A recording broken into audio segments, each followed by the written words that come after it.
بہت ہی قابل احترام دوستوں، بھائیوں، بہنوں، عزیزوں، بیٹوں اور بیٹیوں، السلام علیکم ورحمۃ اللہ وبرکاتہ۔ میں ہوں غلام مصطفیٰ اور آپ دیکھ رہے ہیں میرا یوٹیوب فیس بک چینل پیام اسلام، جس پہ درس قرآن کے سلسلہ میں آج کا ہمارا سبق سورۃ البقرہ کی آیت نمبر 186 پر مشتمل ہے۔ اعوذ باللہ من الشیطان الرجیم، بسم اللہ الرحمن الرحیم۔ وَإِذَا سَأَلَكَ عِبَادِي أَنِّي فَإِنِّي قَرِيبٌ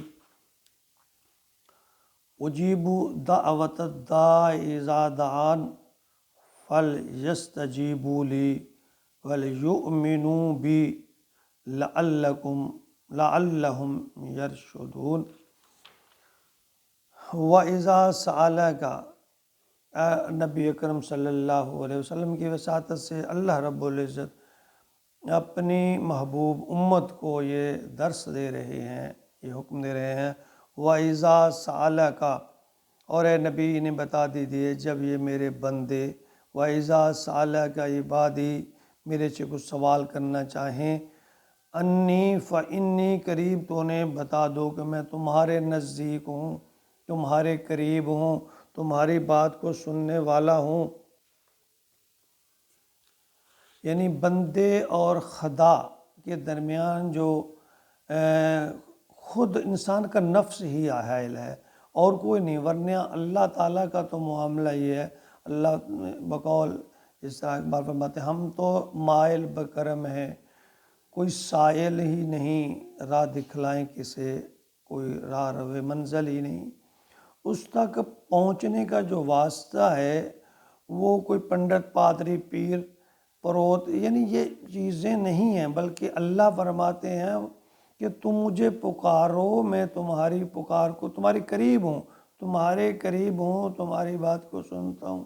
نبی کریم صلی اللہ علیہ وسلم کی حدیث مبارکہ کا مفہوم ہے کہ اللہ تعالیٰ انسان کے دل کے اندر پیدا ہونے والے، ابھی پیدا ہو رہا ہے، پیدا ہونے والے خیال کو بھی دیکھ لیتے ہیں، جان لیتے ہیں۔ فرمایا کہ اجیب دعوت الداعی اذا دعان، جب تو پکارنے والے کی پکار کا جواب دیتا ہوں، یعنی جب وہ مجھے پکارتا ہے، جو ہی مجھے پکارتا ہے، اللہ فرماتے ہیں تو میں ہر پکارنے والے کی پکار کا جواب دیتا ہوں۔ یعنی یہاں اجابت کے مفہوم، جو اجابت کا نا اجیب، اجابت کا جو مفہوم ہے، اس کا پکار کا سننا، جواب دینا اور قبول کرنا ہے۔ یہ تمام اس کا مفہوم ان تینوں معنوں میں آتا ہے کہ بات کا سننا، جواب دینا اور پھر اس کو قبول کرنا، یہ تینوں چیزیں اس میں ہے۔ لیکن اس میں شرط ہے فَلْيَسْتَجِيبُوا لِي، پس انہیں چاہیے کہ میرا حکم مانیں یا مجھے پکاریں۔ اللہ فرماتے ہیں پس انہیں چاہیے کہ وہ مجھے ہی پکاریں، میرا ہی حکم مانیں، وَلْيُؤْمِنُوا بِي، اور مجھ پر ایمان رکھیں، مجھ پر بھروسہ رکھیں، میرے اوپر توکل رکھیں۔ اللہ فرماتے ہیں اس میں شرط کیا ہے کہ میرا حکم مانیں، مجھے پکاریں اور میرے اوپر توکل کریں۔ اللہ فرماتے ہیں یہ شرط ہے، اگر انسان کا دل اللہ پر پورا توکل کرے اور اللہ ہی کو پکارے، اللہ فرماتے ہیں اس کی پکار کو سنتا بھی ہوں، دیکھتا بھی ہوں اور پھر قبول بھی کرتا ہوں۔ تو یہ دونوں ایک طرف معاملہ نہیں ہے، دونوں طرفہ معاملہ ہے۔ جیسے کہ فَاذْكُرُونِي أَذْكُرْكُمْ، اللہ فرماتے ہیں تم مجھے یاد رکھو، میں تمہیں یاد رکھوں گا، تم میرا شکر کرو گے، میں تمہاری قدردانی کروں گا، تم میری طرف چل کر آؤ گے، میں دوڑ کر آؤں گا، یہ تم بالشت بھر آؤ گے تو میں ایک ہاتھ آؤں گا۔ یہ اللہ رب العزت نبی اکرم صلی اللہ علیہ وسلم کے ذریعے ہمیں یہ پیغام دے رہے ہیں۔ تو اگر تم رخ موڑ لو گے تو اللہ فرماتے ہیں پھر مجھے تو کوئی غرض نہیں ہے، میں تو غنی ہوں۔ تو اسی طرح سورۃ محمد میں جو الفاظ میں ان تنصروا اللہ ینصرکم، یعنی تم اللہ کی مدد کرو، وہ تمہاری مدد کرے گا۔ یعنی اللہ کو پکارو، اللہ کے آگے جھکو، اسی کی مانو۔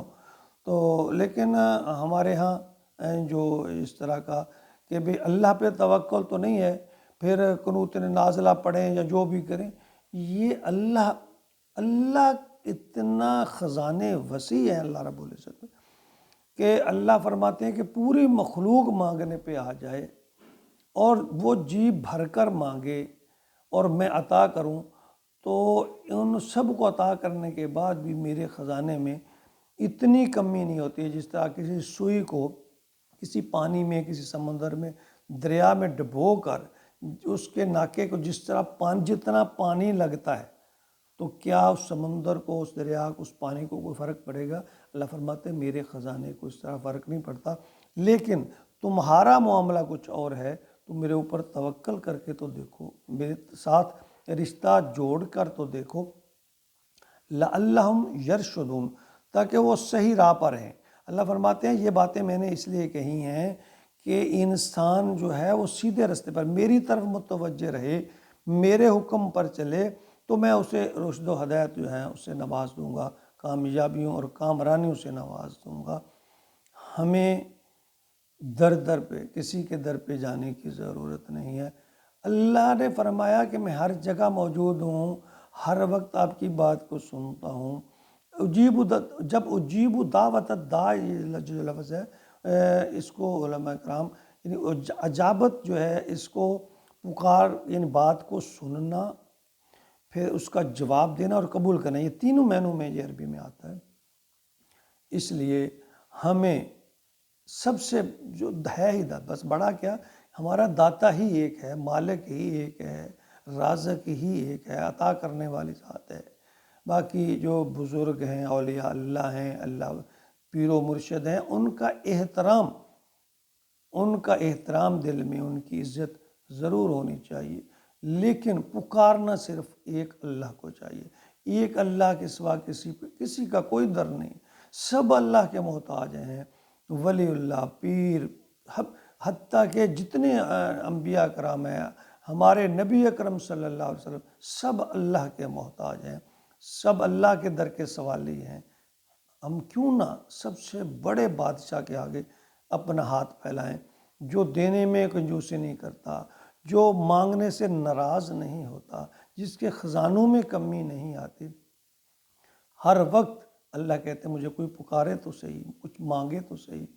تو ہمیں ہر وقت، ہر لحظہ اللہ سے توکل رکھنا چاہیے، اللہ پر ایمان رکھنا چاہیے، اور اللہ ہی سے ہر چیز مانگنی چاہیے۔ اللہ ہمیں چھوٹے سے چھوٹے، باریک سے باریک شرک سے بھی بچائے، اور ہمیشہ اپنے در پر جھکنے کی توفیق عطا فرمائے۔ آمین یا رب العالمین۔